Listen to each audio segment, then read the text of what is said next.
Alright, today I'm going to be showing you guys how to solve the Pyraminx Rubik's Cube, which is unique in the way that it's not even really a cube, as most Rubik's Cubes are, like you can see here. Instead, it's a pyramid, which is why it's called the Pyraminx. It's a unique challenge, but it's actually, I think, easier than solving a normal Rubik's Cube. But we're going to get into the tutorial, and I'll let you decide that. And if you find this tutorial helpful, please like and subscribe because it helps a lot. Alright, now, as I've said in the past, I like to scramble my cubes beforehand, or on camera, so everyone can see that this is legit and I'm not just cheating, making up some fake algorithm that solves everything. Because there will be people like that on the internet who'll say, just turn this one piece over and over, and it'll instantly solve. That's not how Rubik's Cubes work. That is physically impossible. They do not instantly solve. Every time you need to learn a complex step of algorithms. Sometimes, if you're lucky, that can be the chance, or if you have a predetermined thing, a pre-scrambled Rubik's Cube that goes in just the right way you want, but more often than not, it doesn't work. Alright, and now that I've got my Rubik's Cube all nice and scrambled up, I think we can get started with solving. The first thing I need to do is go over the 3 different types of pieces on a Pyraminx. There are the corner pieces, of which there are 4. This one, this one, this one, and this one. These don't really do much. They spin freely of each other, and they don't interact with anything. Then you have what I like to call the centerpieces.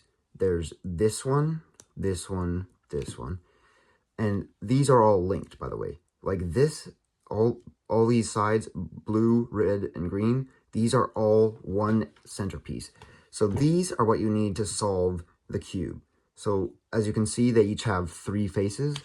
So this one has green, yellow, and red. And look, now that we've got all that, we've got all the red centerpieces in the middle, and that's what we wanted. And that's what we actually need to do to solve the thing. And the final type of pieces are what I like to call edge pieces, these ones. They are similar to centerpieces, but centerpieces will always be right or directly above or below one of these corner pieces. It depends on how you hold it. And these are just little triangles.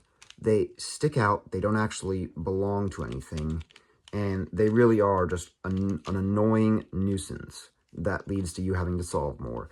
Unlike the edge pieces, which are essential in solving, these don't really do much other than act as a sort of decoration, but you still do need to know how to use them in order to solve. So what you want to do now is find 3 centerpieces and like them inside the face that they all line up on and match them. So like this side, I've got all the reds on one face. Now this is only possible out of one of the 4 faces on a cube on the Pyraminx. But this one is already solved and that's like cheating, so I don't want to do that. So look, we have this green, so I'm going to start looking for the centerpieces now, the green centerpieces. So we have this green centerpiece and this green centerpiece. Now we need to look for the other green centerpiece. It's right here.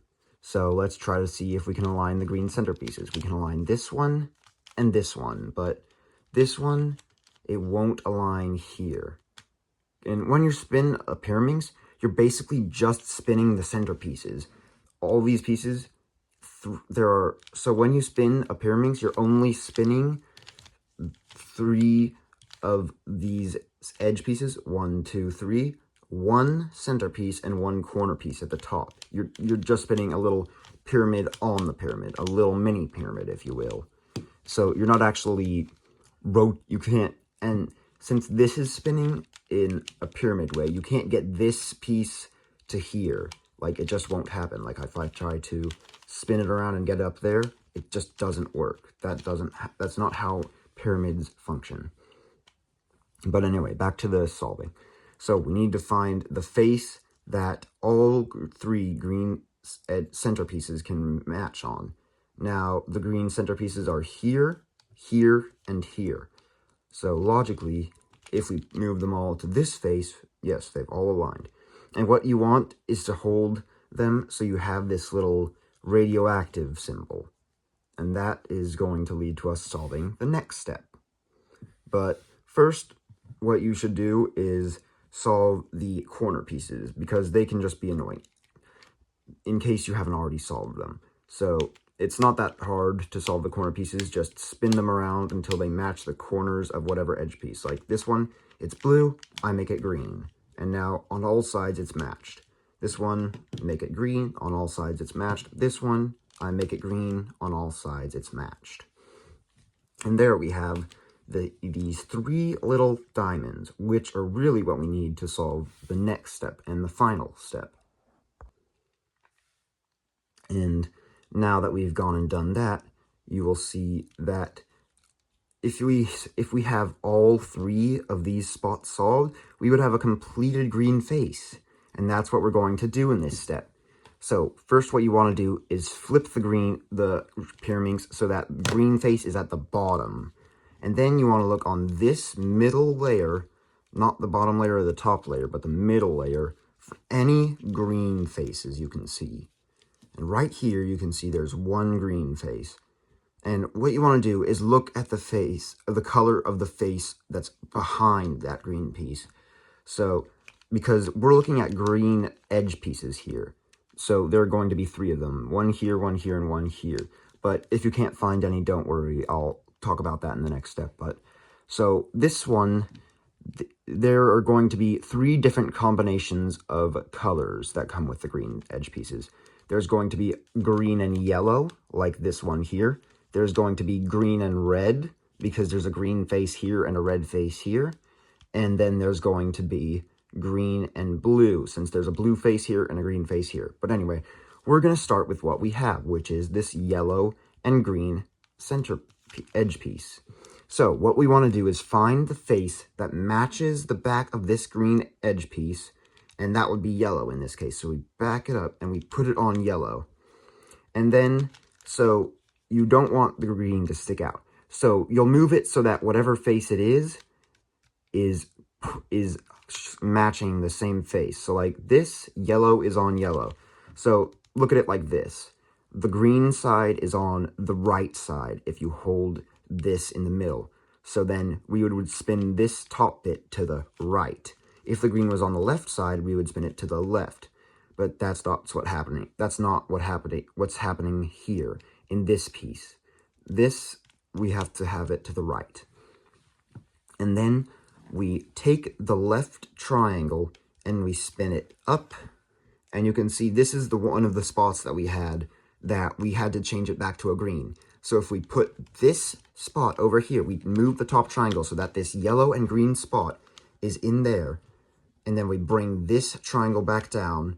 You can see that actually completes this little line. And not only does it do that, it also creates this little unbroken green perfect line of solvedness. So we just got to do that with the other two pieces.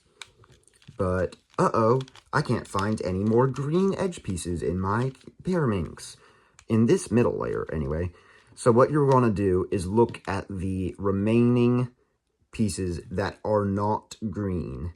And they will have to be green but just the wrong way around. Like this one, this is blue, and it's the wrong way around. So with this case, what you're going to do is you're going to spin the left side up, or the right side, doesn't really matter, and then you move it the opposite direction and bring one down. So like I had this one, I brought this left side up, I would bring it to the right. If I brought this right side up, I would bring it to the left. And now I've successfully pulled the green piece out of there. And if we look at this piece, we can see it has a blue back on the green face. And if we look at the green face, we can see it's pointing to the left. So we'll put it to the left. And then we'll bring the right triangle up, spin the top triangle over, bring the right triangle down. And now we have this completed line. And we have 2 out of the 3 green edge pieces that we need to solve the cube. So, if I take this final green piece, which is red on the back, we can see that its face is pointing to the right, so we would put it to the right, spin the left triangle up, bring the top triangle over, and spin it down. Now, all we have left to do is solve the middle piece, and it will all be done. Our first step is to look for the remaining centerpiece. So this centerpiece is yellow. We need this centerpiece to be red to match the other two centerpieces on this face. Like, these two centerpieces are yellow, we would want this side to be yellow. These two centerpieces are blue, we want this side to be blue. So we're going to spin the top triangle until we get a side that matches our centerpieces. And look at that, we have the side. So now all of the three sides that you can see should have these three little remaining bits, these little centerpieces. And now, if you're lucky, you will have completely solved your cube. But if you're unlucky, you should have a situation like this, where these three corners, these three edge pieces are unsolved. And maybe this corner piece is unsolved. I'm just going to spin that around because it's irritating. And if you match this one side to its color, then all sides will be matched. And now we're going to go to the blue side. We're going to put blue at the bottom, and we're going to act like we did with the green side before. We're going to look in the middle piece for any blue pieces. This piece has blue on it, and the back side is red, so we would move it over to the red. The blue is facing to the right, so you would spin it over to the right. And then we would bring the left triangle up, the top triangle over, the left triangle down. And now we want to look for any more blue pieces with blue on them. And luckily, there's already one solved for us. So we just need to find one more blue piece in this center layer. And oh, here it is. Its backside is yellow, so we'll put it on the yellow face. Its blue face is pointing to the right, so we'll move it over to the right. To the left, sorry. We bring the right triangle up, we bring the top triangle over, and we bring the left triangle down. And now only the top triangle should be scrambled, and if we move that into position, you can see we've completely solved the Pyraminx. Thank you guys so much for watching this video. I hope you enjoyed it, and leave a comment down below if you want me to solve any of these Rubik's Cubes in the future. And if you really, really like this tutorial, please consider liking and subscribing. It's free and it helps out a lot. And thank you. Bye.